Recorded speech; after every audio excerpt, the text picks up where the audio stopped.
Salut tout le monde et bienvenue dans un nouvel épisode des Armes et la Science by Jérémy. Alors aujourd'hui, on va plutôt parler des étapes du rechargement. Donc je vais plutôt m'intéresser cette fois-ci aux rechargeurs débutants ou aux futurs rechargeurs qui du coup, un petit peu d'anxiété à enchaîner les étapes, qui se demandent, mon Dieu, est-ce que je fais bien cette étape-là avant celle-là ou celle-ci avant celle-là? Dans quel sens je dois faire ça? Donc je vais plutôt m'intéresser à un public jeune avec peu d'expérience. Maintenant, si jamais vous êtes un rechargeur expérimenté, le début de la vidéo ne va pas du tout vous intéresser, ça va être plutôt du basique. Par contre, à la fin de la vidéo, si jamais vous voulez conforter votre processus de rechargement, je vais vous montrer mon processus à moi, comme ça vous pourrez vérifier si vous enchaînez les étapes vraiment de la même manière que moi, et puis je vais aussi parler de petits détails dans mon schéma de rechargement à moi.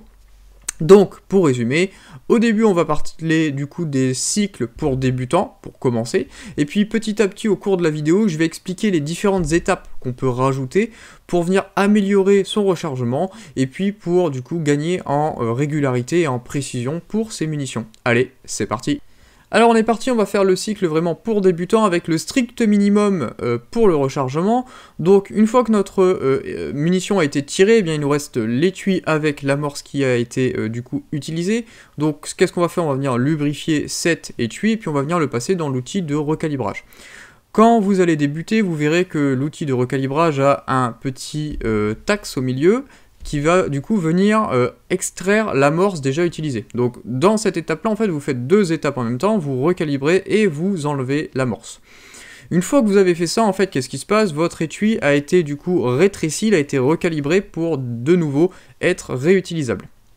Maintenant, ce qui se passe, c'est que vous comprenez bien que si on a tendance à rétreindre la matière sur elle-même, il faut bien qu'elle aille quelque part, et qu'est-ce qu'elle fait? Elle a tendance à remonter. Donc en fait, on vient rallonger la longueur de notre étui. Alors, il faut bien du coup contrôler la longueur de notre étui et vérifier que cet étui, du coup, n'est pas trop long. S'il était trop long, vous ne seriez plus capable de le chambrer, ou bien vous risquez d'avoir quelques petits problèmes. Donc, s'il est trop long, on vient le recouper. S'il n'est pas trop long, vous n'êtes pas obligé de le recouper. C'est bien ce que je viens mettre dans le schéma, je l'ai mis entre parenthèses. C'est une étape qui n'intervient pas à chaque fois pour un débutant. Donc une fois qu'on l'a mesuré, on décide de le recouper ou non. Donc si on le recoupe, on utilise un case trimmer et puis on essaye de le recouper à la bonne longueur. Pour les longueurs, je vous conseille d'aller toujours vous référer au CIP. Donc le CIP, c'est tout simplement une norme sur les dimensions de vos étuis. Et donc vous prenez cette norme elle vous dit la longueur maximale que votre étui doit avoir. Vous prenez cette longueur et puis vous venez reculer de 3 dixièmes de millimètre. Et comme ça, vous êtes sûr d'être assez en sécurité, d'avoir assez reculé. Une fois que vous avez recoupé, comprenez bien aussi que vous avez des petites bavures et que vous avez des angles un peu saillants. Donc il faut venir faire un chanfrein. Donc ça c'est obligatoire, venez faire un chanfrein intérieur et extérieur avec les outils adéquats. Il existe tout un tas de fraises qui sont très bonnes pour faire ça. Je ne vais pas aborder ça dans la vidéo. Alors ensuite, une fois qu'on a fait le chanfrein, finalement notre étui est prêt. Le seul problème, c'est que il est dégueulasse, donc vous allez avoir de la graisse, vous allez avoir le système de lubrification, vous aurez encore à l'intérieur des résidus de poudre. Alors, si vraiment vous voulez faire du rapide, vous n'êtes pas forcément obligé de le nettoyer, c'est pas forcément obligatoire, c'est conseillé, c'est ce que je vous expliquerai plus tard dans la vidéo, mais on n'est pas forcément obligé, il y a entre guillemets pas de risque de sécurité que votre étui soit sale, ça va pas faire grand chose. Donc une fois qu'on a notre étui qui est entièrement préparé, on vient amorcer. Donc on peut utiliser soit en utilisant directement le système qui vous sera proposé sur toutes les presses, ou bien des amorceurs à main. Il y en a plein, hein, RCBS, Lee, KM, il y en a de toutes les marques. Vous choisissez celui que vous voulez, ça fera l'affaire. Une fois qu'on a l'amorce, on vient placer la poudre dedans. Forcément, il faut mettre l'amorce avant la poudre, parce que si vous mettez la poudre et qu'il n'y a pas l'amorce, tout va partir par le trou des vents et vous allez avoir l'air d'un gros pigeon sur votre table de rechargement. Donc, ayant mis maintenant la poudre, il n'y reste plus qu'à mettre notre balle, et donc notre balle, on va simplement venir l'assiéger avec les outils adéquats sur notre presse. Alors, vous voyez donc du coup ce schéma, ce cycle est relativement simple, il est vraiment destiné aux débutants qui veulent entre guillemets faire le moins d'étapes possible pour dire d'avoir moins de chances de se tromper, tout bêtement, hein, parce que quand on diminue les étapes, et ben on diminue aussi les risques de se tromper. Donc moi je dirais que c'est vraiment à la limite, lors de vos premiers rechargements, vous pouvez tout à fait faire ce schéma-là, ça va vous permettre de vous mettre un petit peu en confiance dans les étapes, mais on va voir qu'on peut vraiment l'améliorer, parce que ça c'est vraiment le strict minimum du minimum. Allez, on regarde maintenant comment on l'améliore. Donc maintenant on va améliorer un petit peu notre processus basique, et ce petit processus, eh bien on va venir lui rajouter une étape. Alors cette étape, ça va être du coup intégrée entre le chanfreinage et l'amorçage. On va venir faire un lavage intégral de notre étui. Alors pourquoi à ce moment-là en particulier? Eh bien déjà, à ce moment-là, vous n'avez plus d'amorce et vous êtes entièrement recalibré. Donc si vous êtes entièrement recalibré, ça veut dire quoi? Que vous avez mis du lubrifiant sur vos étuis. Et par conséquent, c'est optimal de venir laver à ce moment-là, puisque vous allez à la fois venir enlever votre lubrifiant qui est sur l'extérieur de votre étui, mais également tous les résidus de poudre qu'il y a dans l'étui. Et vu qu'il n'y a plus d'amorce, vous allez également nettoyer le logement d'amorce. Donc c'est vraiment le moment optimal où est-ce qu'on peut tout nettoyer. Moi j'ai tendance à le mettre après le chanfreinage et la recoupe. Pourquoi? Parce que quand on a tendance à recouper, on a toujours quelques petits copeaux qui viennent se mettre à l'intérieur de notre étui, et donc du coup je préfère vraiment laver à la fin. Au moins je suis sûr de vraiment tout me débarrasser, que ce soit les copeaux, le lubrifiant, les résidus de poudre, au moins on nettoie tout à propre, c'est nickel. Donc du coup, ça c'est une toute petite étape, c'est pas grand chose, mais ça vous permet de vraiment gagner en qualité de vos munitions. En plus, c'est pas une étape qui prend forcément beaucoup de temps, puisque généralement le lavage, vous n'allez pas être avec votre petite brosse en train de nettoyer tous les petits trucs. On achète du matériel spécialisé, alors je pense notamment aux tumblers. Alors on va avoir des tumblers secs, des tumblers humides, on va avoir des appareils à ultrasons. Il y a vraiment tout un tas de technologies qui sont capables de nettoyer efficacement vos étuis. Maintenant, lequel choisir, à la limite ce sera peut-être l'objet d'une prochaine vidéo. Je vais pas forcément aborder ça là-dessus, parce que sinon la vidéo elle va faire 40 minutes, vous allez péter un boulon. Donc moi personnellement j'utilise un tumbler humide, d'ailleurs je vais mettre un lien en bas de la description, comme ça vous pourrez voir un petit peu moi où est-ce que j'ai acheté mon tumbler, et puis je vais aussi vous renvoyer vers la chaîne de Cody. En fait Cody c'est un autre youtubeur qui lui a fait en fait un tumbler humide à partir de pas grand chose. En fait il s'est fait son propre tumbler humide et le résultat est comme ça. Donc du coup je lui fais un petit peu de pub, et du coup vous irez voir un petit peu son travail, c'est du bon boulot, continue comme ça. Alors maintenant, on va essayer d'améliorer encore ce processus en rajoutant une toute petite étape en plus. Vous allez comprendre pourquoi.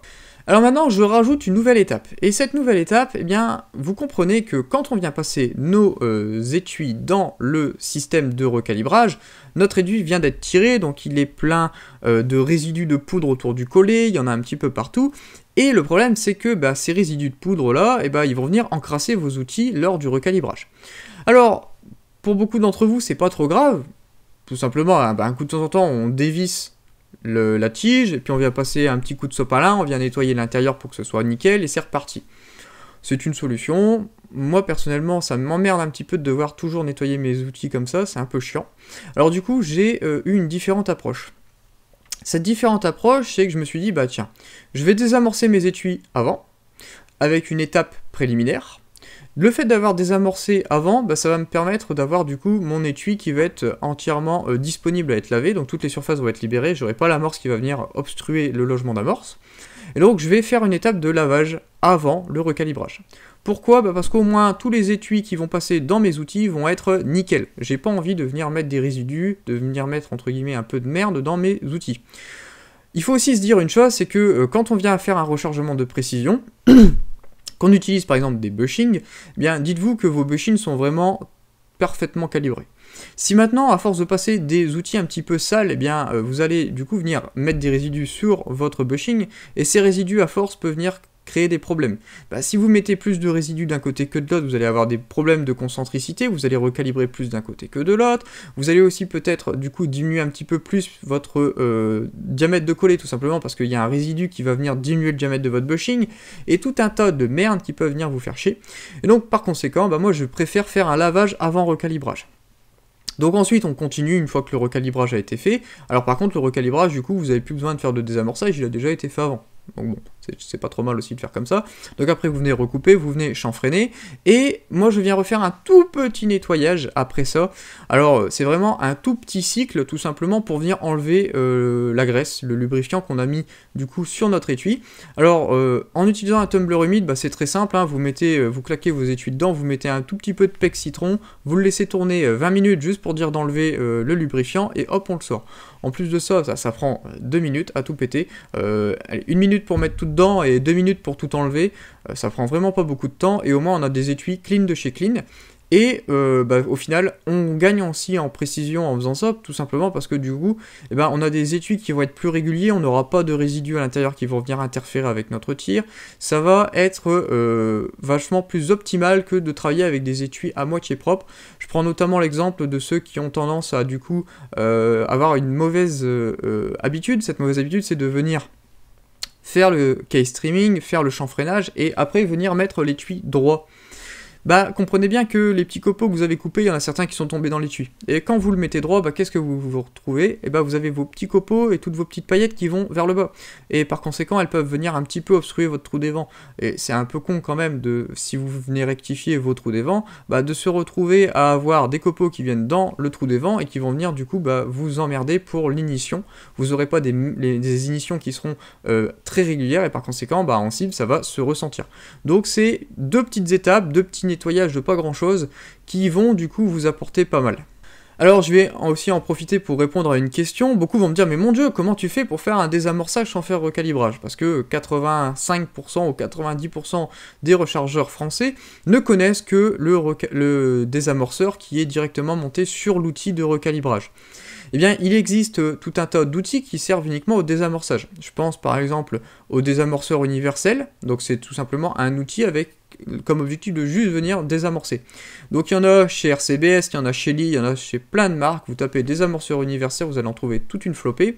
Il existe aussi des outils que je trouve vachement plus pratiques et puis beaucoup plus sympas à utiliser. Je pense notamment au désamorceur Francfort Arsenal, c'est un genre de petit pistolet et vous pouvez faire ça devant la télé, cool, c'est tranquille. Et moi par exemple c'est ce que j'utilise et franchement je reviendrai pas en arrière, c'était vraiment un très bon investissement. On prend son paquet de douilles, on se met devant la télé et puis hop on vient désamorcer ça tranquille. C'est une étape vraiment tranquille.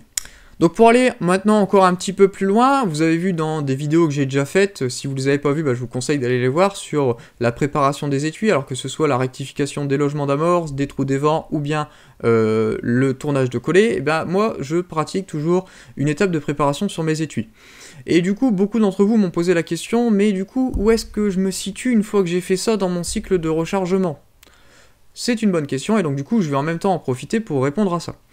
Donc, ce que vous voyez sur ce schéma, j'ai rajouté du coup au-dessus une petite, trois petites étapes. Ces 3 petites étapes, c'est les étapes de préparation. Ce sont des étapes que vous n'aurez à faire qu'une seule fois dans la vie de l'étui, et ceci, bah, plus tôt vous le faites, et plus vite vous serez tranquille. C'est-à-dire que moi ce que j'ai tendance à faire c'est que quand j'achète des étuis neufs, et bah, tout de suite je les prépare et au moins du coup je vais profiter de cette amélioration de qualité de mes étuis pendant un plus grand nombre de tirs. Comprenez bien que si vous faites la préparation au bout du 10e tir et puis qu'il lui reste plus que 5 tirs à effectuer avant que l'étui soit mort, bah du coup vous aurez fait beaucoup de boulot pour en profiter que sur 5 tirs. C'est pas forcément optimal. Donc le plus tôt vous le faites dans la vie de l'étui, le mieux ce sera. Donc on vient faire la préparation du trou d'évent, ensuite on vient faire la préparation du logement d'amorce, et ensuite on vient faire le tournage de collet. Alors dans le tournage de collet, je me suis pas amusé à mettre les différentes étapes. Pour ceci, si vous voulez voir les étapes, je vous conseille d'aller voir la vidéo sur le tournage de collet. Mais donc du coup, ce qui se passe, c'est qu'une fois que j'ai fait toutes ces étapes-là, eh bien moi, j'enchaîne sur un lavage. Pourquoi j'enchaîne sur un lavage? Tout simplement parce que j'ai du coup des copeaux qui se sont mis un petit peu partout. En plus de ça, j'ai lubrifié l'intérieur de mes collets, donc du coup, j'ai du lubrifiant dans mes collets. C'est pas top, donc du coup, moi, j'ai toujours tendance à faire un tout petit cycle de lavage avec le tumbler humide, c'est super. Vous claquez les étuis, vous revenez 10 minutes après, vous les enlevez, et ça y est, ils sont propres, entre guillemets, vous avez enlevé tout le lubrifiant, c'est nickel. Donc du coup, eh bien, une fois que vous avez fait votre lavage, eh bien, on renchaîne sur un cycle standard et on va donc du coup continuer sur un recalibrage, une recoupe si nécessaire, etc. Donc vous voyez, cette étape-là, elle vient s'insérer du coup tout au début de l'étape du cycle de rechargement. Et donc du coup, eh bien, vous faites comme si vous avez un étui qui a juste été désamorcé, vous reprenez le cycle comme si de rien n'était. Notez également que sur ce cycle, vachement plus élaboré que moi j'utilise, j'ai tendance à mettre une dernière étape après le siégeage de l'ogive. En fait, ce que je viens faire un contrôle, un genre de petit contrôle qualité. Ce contrôle qualité, il consiste à venir mesurer mes excentricités au niveau de mes munitions. En fait, je viens utiliser ce petit appareil, que je vous ai pas encore présenté d'ailleurs, ça va être une vidéo plus tard. C'est tout simplement un petit système qui vient mesurer les différences d'excentricité au niveau d'une balle montée. Vous pouvez aussi vous en servir pour les coller, etc. Et en fait, ce contrôle qualité me permet de voir, déjà de mettre de côté certaines munitions qui présentent des défauts trop importants. Ces munitions, qu'est-ce que je vais faire? Je vais les mettre au début de ma boîte, et en fait, je sais toujours que ces premières colonnes là, c'est généralement ce que j'appelle mes burners. C'est juste des munitions qui vont me servir à préparer le canon et qui ne vont pas forcément être utilisées pour faire de la précision, pour faire des beaux groupements, pour tirer vraiment pour faire de la perf, quoi. C'est entre guillemets, c'est comme si en Formule 1 vous venez chauffer les pneus avec le premier tour, et moi là c'est pareil, je viens préparer le canon avec mes premières lignes de munitions. Donc du coup, là vous avez mon schéma global. Alors, si jamais le temps n'est pas un problème pour vous, je vous conseille d'essayer d'avoir un schéma de ce genre-là. Surtout si vous avez des schémas qui sont plutôt identiques, voire avec quelques variantes, n'hésitez pas à venir mettre un commentaire en bas de la vidéo, comme ça on le fait partager à tout le monde. Si vous pensez qu'il existe une méthode peut-être plus optimale, ou bien si vous pensez que vous pourriez optimiser cette méthode avec une nouvelle démarche, pourquoi pas, proposez-le en bas de la vidéo, et puis du coup tout le monde pourra en profiter. Je vais maintenant donner un petit conseil à tous les jeunes rechargeurs et tous ceux qui comptent s'y mettre. Essayez au plus possible de suivre cette grille d'étapes, comme ça vous savez exactement à quelle étape vous vous situez, vous savez sur quoi vous allez. Au moins vous vous perdez pas un petit peu, ah mon dieu j'ai fait ça, qu'est-ce que je dois faire, etc. Également, allez lire des livres, surtout vous lisez beaucoup de livres. Alors par contre moi je vais peut-être me mettre beaucoup de personnes à dos, mais je déteste le Malfatti. Le Malfatti est vraiment pour moi démodé, il est vraiment trop vieux. Quand on voit déjà que la plupart des tables ne sont qu'avec des poudres tubales, déjà on se dit mon dieu que du français, aïe aïe aïe. Et surtout il y a déjà pas mal de poudres qui n'existent plus. Par exemple quand on regarde les tables pour du 222 etc, il y a énormément de Tubal 2000, et la Tubal 2000 ça fait déjà des années qu'ils en produisent plus. Donc je trouve ça un peu con de se référer sur un livre qui est déjà entre guillemets périmé. Moi je vous conseillerais d'aller sur des livres un petit peu plus modernes, le guide du rechargeur, etc. Même aller aussi sur les guides US, pour ceux qui lisent bien l'anglais, il y a le guide Ornadi qui est très bon, j'ai tout un paquet de guides derrière, d'ailleurs peut-être qu'un de ces quatre je ferai une petite vidéo là-dessus, enfin bon bref, on verra. Donc du coup soyez méthodique, n'oubliez pas de méthode, d'étapes, c'est vraiment ce qui est important dans le rechargement. Et pour vous dire, vous voyez, même moi avec un petit peu d'expérience dans le rechargement, vous voyez en fait, je sais pas si vous avez déjà remarqué, mais sur toutes mes boîtes, j'ai toujours une petite fiche. Cette petite fiche, elle est plastifiée. Et en fait, ce que je viens faire, au fur et à mesure des étapes, je vais mettre une petite croix dans mes étapes. Et au moins, je sais exactement à quelle étape je suis arrivé, et je sais le déroulement de mes étapes.